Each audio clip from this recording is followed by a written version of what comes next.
governador da Flórida, o republicano Rick Scott, defendeu em visita ao estado de São Paulo o estreitamento das relações econômicas com o Brasil, criticando a exigência de vistos para turistas feita pelos Estados Unidos. Para ele, a obrigatoriedade dos vistos é um impedimento não só para a ampliação do turismo na Flórida, quanto para a realização de negócios entre os dois países. O Brasil é o maior parceiro comercial da Flórida, com transações em torno de 16 bilhões de dólares anuais, envolvendo setores como aviação, telecomunicações, alimentos e high-tech.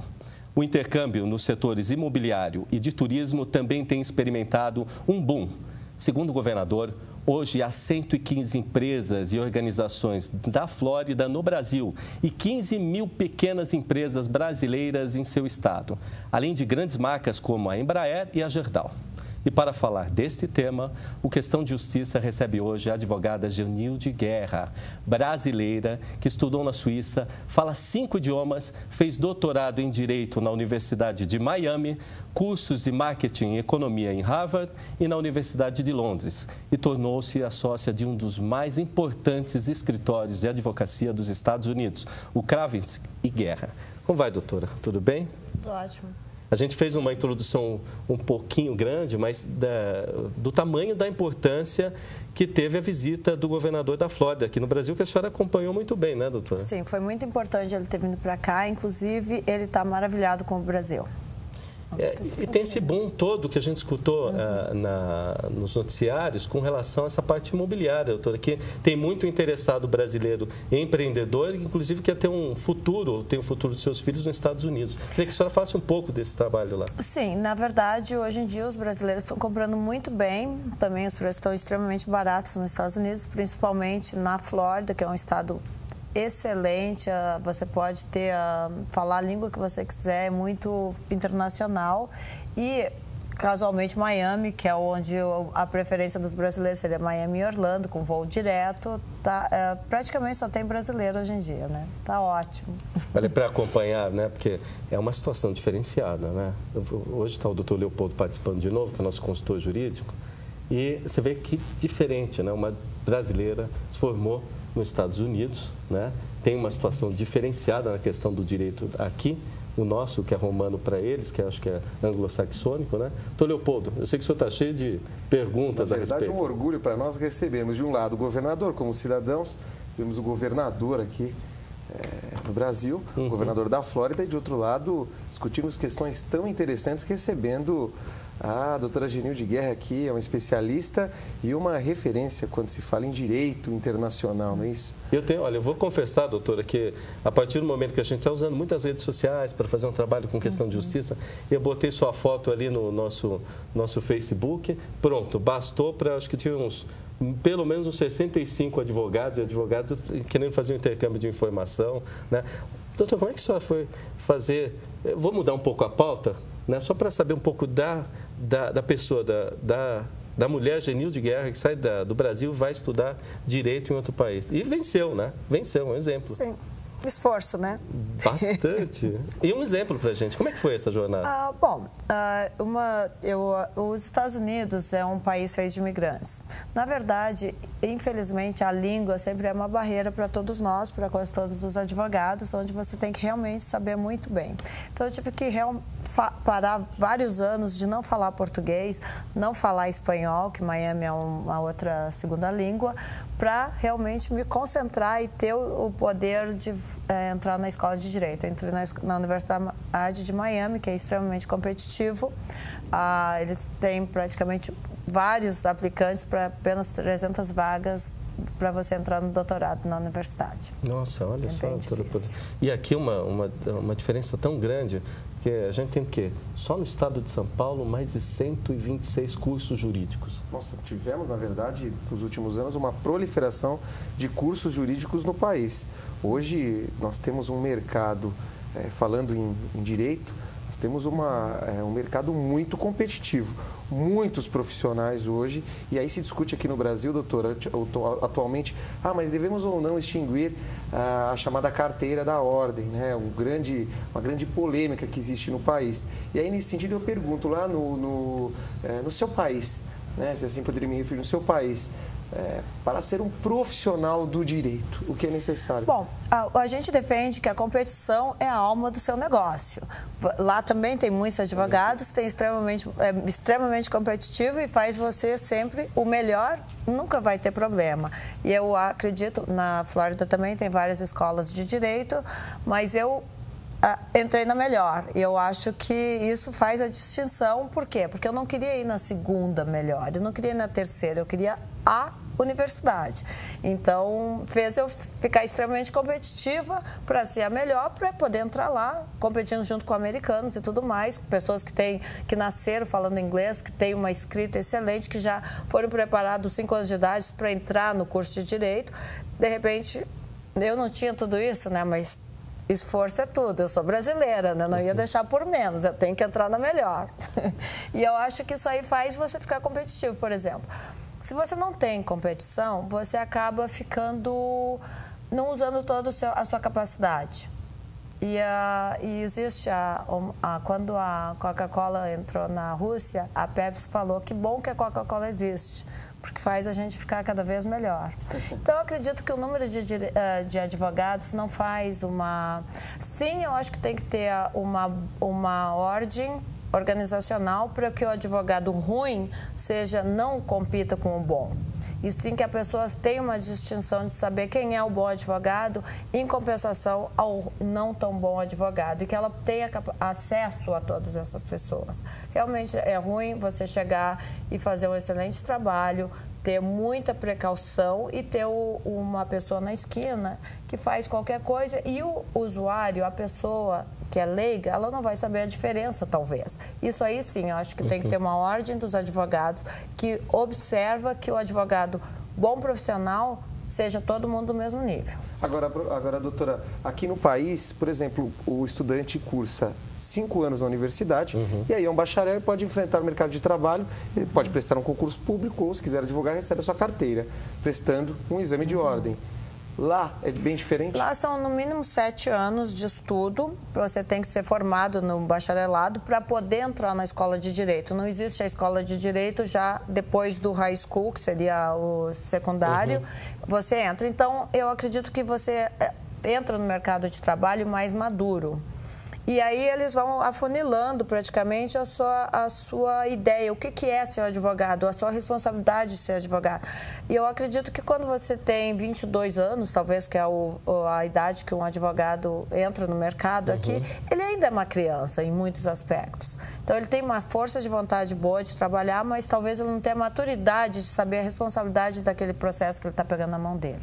Agora, tem diferenças, acho que o brasileiro, doutora, desculpa eu cortar, mas aqui, né, há 10 anos, mais ou menos 15, tem essa introdução da TV a cabo, né? Então a gente vê muito programa na área médica, tem muito programa na área jurídica, e o brasileiro não tem a mínima consciência, a gente tenta fazer nos nossos programas, de como funciona até o trato do advogado no júri, o trato do advogado no trabalho dia a dia. Isso tem muito essa questão do advogado americano nos filmes, né? O Brasil tem mais noção do que o americano faz em filme do que do próprio advogado brasileiro. Nossas alterações, nas últimas alterações do Código de Processo Penal trouxeram essa ideia daquela audiência mais americanizada, pergunta direto para testemunha. Pois é muito diferente, para a senhora que está lá, para uma brasileira, é muito diferente o estudo de direito lá, como concepção, a senhora estava falando dos casos, né? Então, como concepção, é muito diferente do brasileiro do americano. A senhora me citou um caso que eu achei interessante, que aqui a gente falaria jurisprudência, né, doutor Leopoldo? Que é o caso e o caso vira depois uma lei para o estudo de outro caso. Como é que é esse trato, doutor? Geralmente ele vai se adaptando, a lei vai se adaptando aos costumes do homem, né, no caso.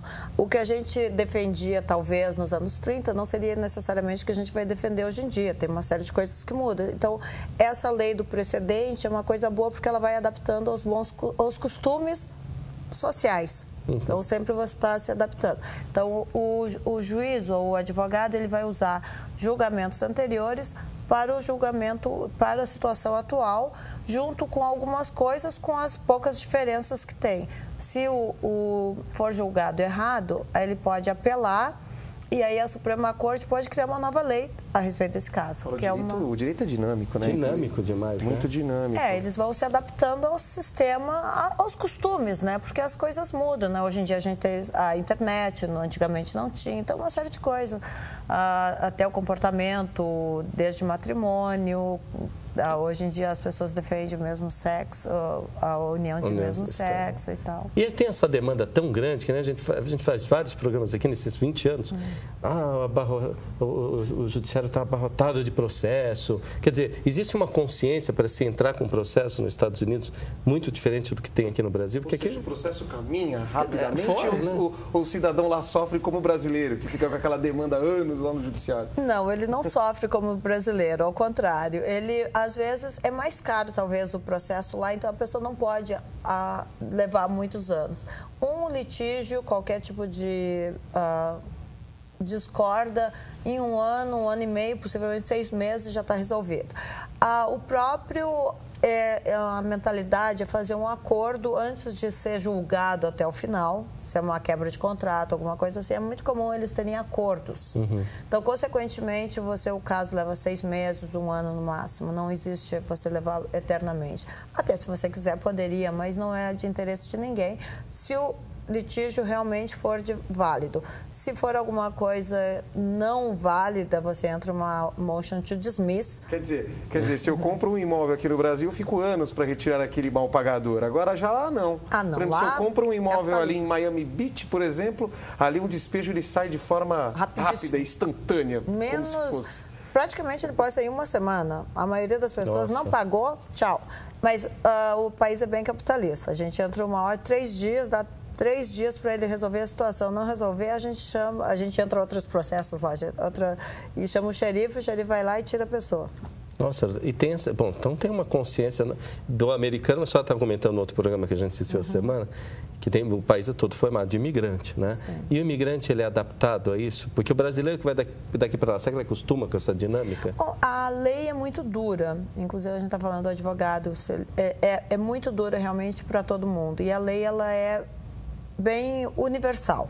Não existe alguém que possa... isso não é para mim ou é para você e assim por diante. Então, a lei é para todo mundo igual e ela é bem dura. Não tem aquela coisa que eu vou lá tentar ver se dou um jeitinho. É ou não é? Eles são muito de acordo nesse aspecto. Eu certa vez fui trabalhar em Washington e vi um problema dentro do estacionamento e achei muito dinâmico aquilo, né? E a pessoa estacionou no lugar errado, chamou a polícia, tirou, um senhor de idade. Né? Como é que funciona a cabeça do imigrante? Agora, especificando bastante o trabalho da senhora. O sujeito vai daqui, não vamos falar imigrante, um executivo. Né? E ele sai daqui e ele quer trabalhar nos Estados Unidos, vai levar a família. Hoje em dia, como é que tramita essa situação, doutora? Porque aí vem de encontro a questão do governador, está vindo para cá. Para quem quer sair fazer negócio hoje em Miami, na Flórida, como é que ele ingressa quando não tem empresa, mas tem um capital para entrar no país? Bom, existem inúmeras formas de você pegar e resolver essa situação imigratória. Então, até mesmo o próprio Green Card está à venda. Se você... está à venda? Não é, entre aspas, né? O governo quer que você invista $500 mil num projeto já designado pelo governo, no qual você vai criar 10 empregos e você... ganha o Green Card. Então, é como se você estivesse comprando o Green Card. Nada mais justo, né? Exatamente. E agora, tem uma série de outros vistos, tem mais de 40 tipos de vistos diferentes. 40? Então, quer dizer, o sujeito que sai daqui, doutor Leopoldo, e tenta cruzar, sei lá, aquela barreira que tinha entre o México e a... Não deveria fazer que é triste demais aquilo. Demais, é muito triste. Eu percebo, fiquei pouco tempo lá, mas quem trabalha ali sendo clandestino não tem direito nenhum, não, né? É muito triste, não tem direito nenhum. Infelizmente, algumas pessoas tinham um misconceito de fazer esse tipo de coisa, mas ninguém deveria fazer. E não é humano você fazer isso. É muito triste, realmente. Agora, amenizou um pouco, porque em 2000 teve todo aquele problema com as torres gêmeas e tal. Amenizou um pouco esta ida, pelo menos, para quem vai fazer um turismo nos Estados Unidos hoje? Amenizar em que aspecto? A lei de imigração ficou mais dura. Mais dura. Ficou mais dura, mas mais controlada, digamos. Não necessariamente, eles não estão... sendo simpáticos ou fáceis, e sim eles querem que as pessoas provem para saber quem elas são. Eles estão querendo eliminar o terrorismo, eliminar pessoas de repente criminosos, e esse está sendo o foco melhor da lei de imigração. Então, não criminosos, não terroristas, e as outras pessoas são bem-vindas. Tem um misconceito também em muitos países: se você não é rico, você não consegue o visto. Não tem nada a ver uma coisa com a outra, e sim, todo mundo é bem-vindo, desde que venha da forma correta. Se você é uma pessoa que vai para trabalhar, você aplica por um visto de trabalho e possivelmente você recebe o visto de trabalho. E mesmo pessoas simples também recebem visto de trabalho. A doutora falou que o americano é um pouco capitalista, né, nas relações. Em alguns aspectos, sim, a maioria dos aspectos. E pensando na questão dos bens jurídicos, só para o telespectador entender, aquela questão, aqueles bens que a legislação prioriza, que defende de forma primordial. Então, nós temos diversos deles, né? Vida e outros do tipo. Bom, a discussão na nossa legislação é, será que a vida está ou não à frente de outros bens jurídicos? E aí eu digo, mas o que seriam de todos os bens, saúde e outros do tipo, que seriam de todos eles sem a vida? E no Brasil, muitas vezes a vida ela é elencada lá como um dos bens jurídicos que está em primeiro lugar. Nossa Constituição Democrática Cidadã coloca lá a vida em primeiro lugar. E aí eu pergunto, o americano, a vida em si, né, o direito à vida, ele está dentro da legislação, ele está no mesmo patamar que os outros bens ou ele está em patamar mais elevado? Bom, definitivamente a vida de todos nós é o que a gente tem de mais importante, né? Então, ela vai ser considerada muito importante para todo mundo. Agora, não é o único, e sim o mais coletivo. Então, a sua vida é tão importante quanto a vida dele.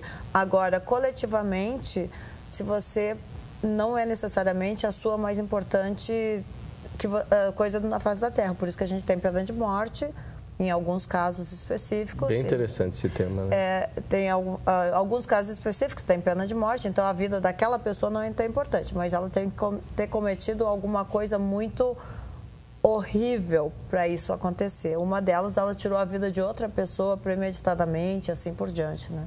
Então... Doutora, aconteceu recentemente um caso que acho que repercutiu, eu não lembro qual foi o estado, mas teve um caso de uma pessoa que estava sendo agora, né?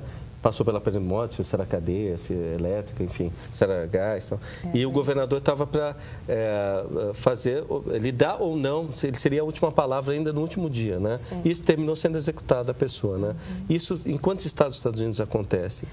A maioria dos estados americanos tem pena de morte. E esses recursos que o advogado... Porque eu me lembro todo um trabalho do advogado dizendo que talvez as provas não fossem suficientes. Mas isso aconteceu depois já da pena ter sido dada, né? Sim. A pena de morte são casos muito específicos. A pessoa tem que realmente sair da... Ela deve ter planejado a morte de alguém de uma forma muito que ela tinha... Não é que ela foi um acidente ou uma questão de... Ela estava muito perturbada ou aconteceu. Então, assim, ela teve todo o tempo do mundo para não ter... Se bebeu, dirigiu e causou a morte de alguém. Aí é manslaughter. Aí é uma coisa bem menos, porque foi um problema, realmente, mas ele não bebeu para causar a morte. Entendo. Aconteceu, né? Que aqui tem ele tem problemas também, ele vai preso, ele tem... E vai preso na mesma hora, né? Não, possivelmente, em Miami Beach, cidadão bebeu, estava alcoolizado, foi identificado lá na via pública e já foi preso na mesma hora. Isso é o maior problema que a gente tem com o imigrante. Imigrante, né? Não, com todo mundo, tá? Com muita gente isso acontece, porque eles realmente são bem duros nessa parte de beber e dirigir, mas o imigrante, ele não leva muito a sério essa ideia. Sabe por que o doutor Leopoldo... uma concepção diferenciada, né, de uma lei diversa daquela. Eu quero só interromper. Sabe por que o doutor Leopoldo tem falado isso? A gente tem colocado em vários casos. E aqui a gente teve... Eu também já tive problema aqui esse ano ainda com pessoas conhecidas ou de família, que hoje é uma demanda grande no sujeito aqui ter um recurso financeiro para comprar um carro que, nos Estados Unidos, é um carro mais natural, que anda mais rápido. Aqui não, aqui um carro custa nem de 60 e poucos mil reais, seriam mais de 50 mil dólares, um carro que lá seria 25 mil, uma coisa assim. Não se tem responsabilidade alguma, doutora, com relação a esse veículo que você está levando. Se não bastasse que agora as grandes marcas trazem uma fiança aí arbitradas em valores altíssimos, agora Porsche, Land Rovers, e aí... O que acontece? Tem 3 minutos, ai que pena. Mas olha só, doutora, só só uma palavra. Aqui no Brasil, a gente não está tendo responsabilidade com esse veículo que está pegando. Né? E tem que seguir o exemplo dos Estados Unidos com relação a isso. Como a responsabilidade? É porque a pessoa sai, ela sabe que bebe, sabe que o carro tem uma potência e os acidentes têm se multiplicado de uma forma, doutor. Assim, todo dia tem 5, 6 acidentes com carros de porte grande, de grande potência.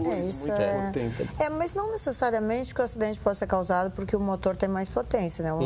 Qualquer carro, a pessoa bebeu, ela perdeu a percepção, ela pode cometer um acidente e não é nem acidente em si, e sim ela pode cometer uma série de outras coisas, né? Olha, 3 minutos, é uma pena. Mas eu quero falar uma coisa, né? É um exemplo, a senhora, a gente que lhe acompanha desde 2000, um exemplo como mulher, né? Como realização, uma pessoa que saiu do país, foi lá e fez a América, né? E dá exemplo para todos os brasileiros que querem ter um negócio fora e ter um caminho correto, doutora. Eu quero que a senhora volte e até dizer mais, viu, doutora? Estou combinando com a doutora Genilde, que ela vai vir aqui e vai mandar noticiosos para nós de 5 minutos. Isso vai acontecer e o Questão de Justiça, junto com a Rede Brasil, vai ter esse caminho lá dos Estados Unidos para o imigrante ou para a empresa que quer ir para lá, poder ter um caminho aí e um contato de uma forma regrada com a senhora. Quero agradecer a sua visita. Se eu tiver condições de comprar um imóvel lá em Miami, eu vou consultar a doutora Genilde. O que eu falo para todo mundo, sempre consulte o seu advogado, que o advogado é que vai te dar os caminhos corretos para qualquer coisa que você vai fazer. Então, não tente fazer depois. E acontece até hoje, muita gente liga e fala, acabei de assinar o contrato, o que eu faço agora? Eu falo assim, você tem que chamar o advogado antes de assinar o contrato e não depois. Depois, muitas vezes, não tem mais solução, né? Confiança. Eu sei que tem 3 minutos, mas, por exemplo, a senhora estava dando no programa da Nene uma casa lá de ter 2 minutos. Então, vamos lá.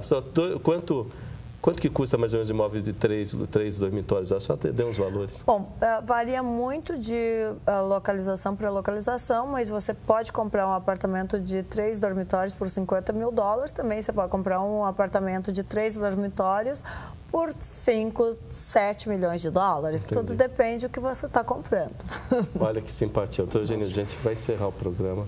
Convidando a senhora para voltar. A senhora volta para os Estados Unidos nessa semana ainda, né? Sim. Acompanhando o governador. Mas a senhora vai falar com a gente via internet para ver se a gente faz esse programa aqui. E espero vocês lá também. Com certeza. Né? Vamos ver se a gente investe em imóvel. Exato. Investindo em imóvel, fazendo programa, educando as pessoas. E tendo como exemplo, né? Para você que está em casa, olha, tem um exemplo da mulher, né? Que saiu daqui, estudou lá e não precisou ter nenhum visto ilegal, nada. Deu um exemplo para o brasileiro, para homem e para mulher, que quer fazer o caminho em outro país. Doutora Genilde, obrigado. Obrigado a você. Obrigado. Doutor Leopoldo, obrigado, viu? Até mais. A Questão de Justiça vai ficando por aqui com esse exemplo, né? Volta na próxima semana com a sua participação. Até lá.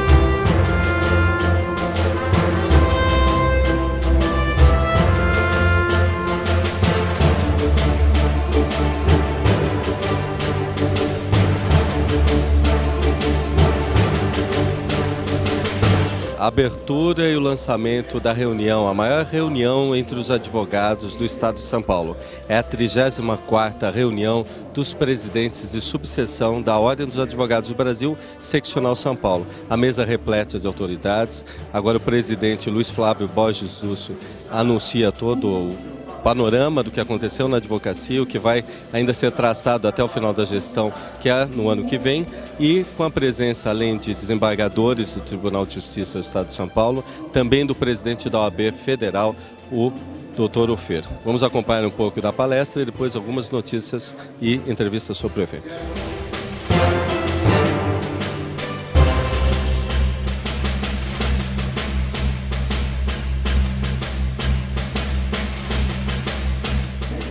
Nós viemos para advogados do interior.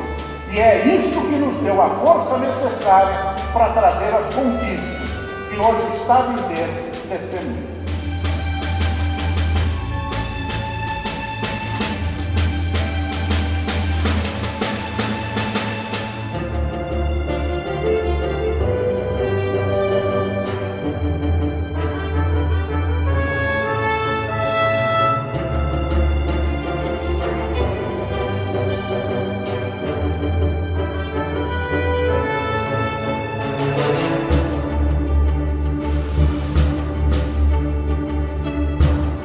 Como a senhora analisa o pedido da OAB para transferir a gestão do convênio para a sua secretaria? O presidente nos relatou problemas no convênio, na verdade encaminhou um pedido formal da Ordem dos Advogados do Brasil no sentido de que seja feita a transferência. O pedido foi encaminhado ao governador, nós expusemos a ele os problemas que estão acontecendo e que foram relatados, e hoje o pedido está sob análise da Casa Civil.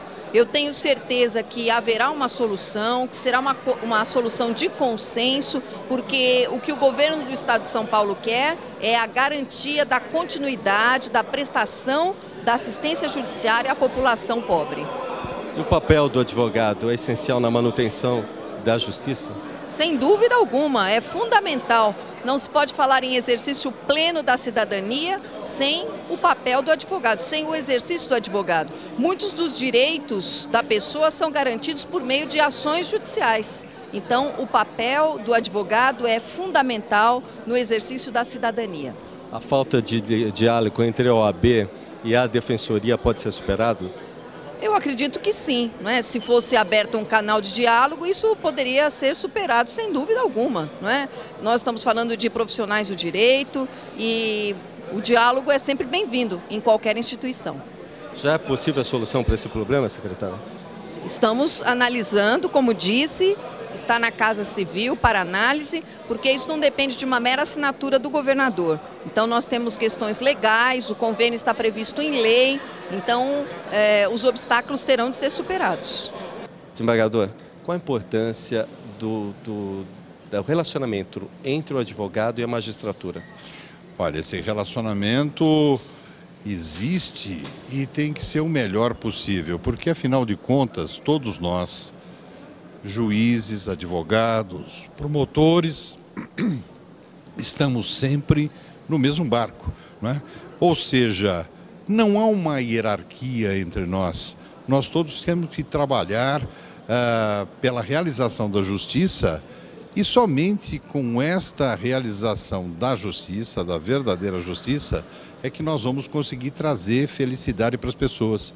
E nisso nós vamos percebendo que se o advogado não se dá com o juiz não se dá com o promotor, esta justiça não se realiza, é difícil de se realizar. Portanto, é importante que esse relacionamento seja cada vez mais estreito, porque, na verdade, o juiz é um diretor do processo, ele que vai dirigir o processo, não é?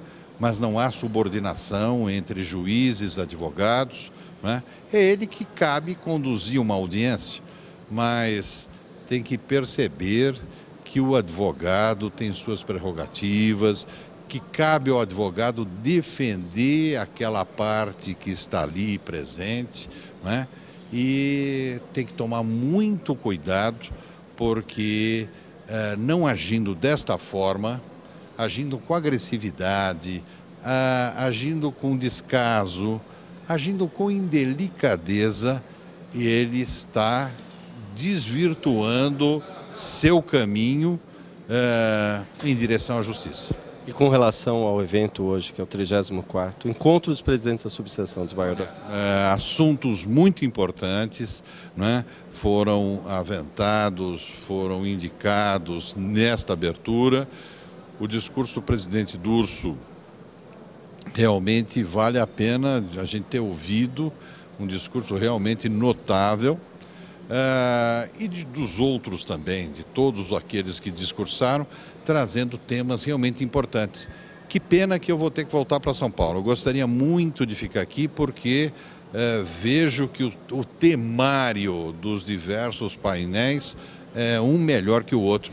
E é um melhor que o outro no sentido de aperfeiçoar cada vez mais o advogado, e nesse aperfeiçoamento do advogado todos ganham com uma melhor advocacia, com um relacionamento melhor com o judiciário, tendo esse advogado que está ciente das suas prerrogativas, o advogado que não tem medo dos poderosos, que respeita o juiz, sim, não é? respeita o juiz, mas não tem um temor, não vai se calar diante de bravatas de um juiz em uma audiência. E daí, cada vez mais, quando respeitamos esse advogado, nós todos estamos ganhando com isso. A liberdade das pessoas está ganhando com isso, né? A igualdade está ganhando com isso. Então, realmente, um encontro como esse é muito importante. Presidente, como o senhor vê a decisão do Supremo Tribunal Federal sobre o exame de ordem? De uma forma muito positiva. A decisão do Supremo Tribunal Federal, ao reconhecer a constitucionalidade do exame de ordem, aponta para o sentido de que toda a sociedade esperava, para a qualificação profissional como sendo essencial para a defesa do cidadão brasileiro. É fundamental que o advogado possa defender o seu cliente de uma forma qualificada. Nós não podemos ter o Estado a acusar através de um promotor muito bem preparado, o juiz a julgar também representando o Estado muito bem preparado e uma defesa desqualificada. Isso desequilibraria a balança da justiça. Por isso é necessário que o advogado tenha a qualificação necessária para defender dois bens que são fundamentais na vida das pessoas, a liberdade e o patrimônio. Como o senhor vê a decisão, qual a sua opinião sobre a transferência da gestão do convênio para a Secretaria da Justiça?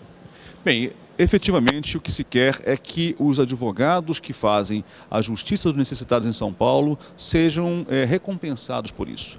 É algo que nos toca muito o coração de ver colegas que não têm o reconhecimento por parte do Estado pelo trabalho que executam. Por isso, indo para a Secretaria de Justiça e Cidadania, quero crer que essa sensibilidade, essa percepção será maior a fim de que se possa remunerar a advocacia que faz esse papel que deveria ser do Estado, que o Estado não consegue fazer, mas que infelizmente o Estado agora, por um dos seus segmentos, por um dos seus órgãos, está a dificultar a vida dos necessitados.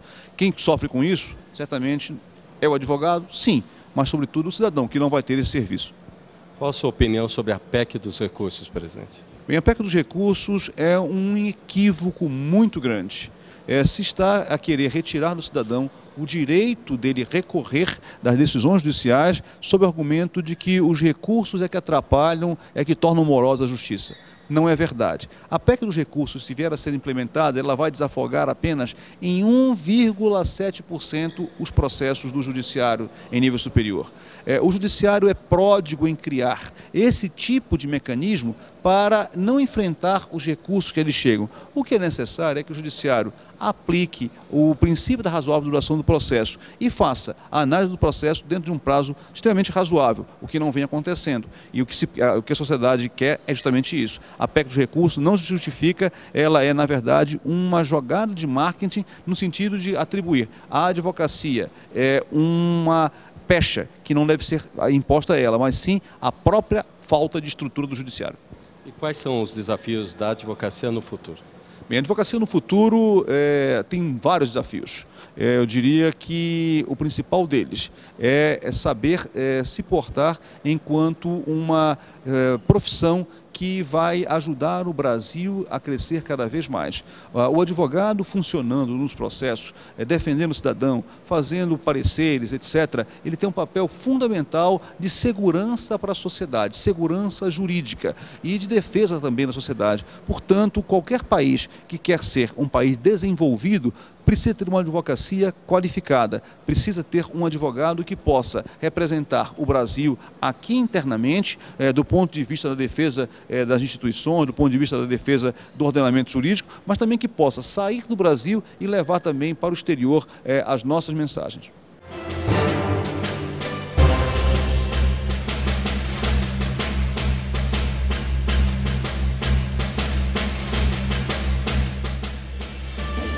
Nós viemos do advogado do interior. E é isso que nos deu a força necessária para trazer as conquistas que hoje o Estado inteiro testemunha.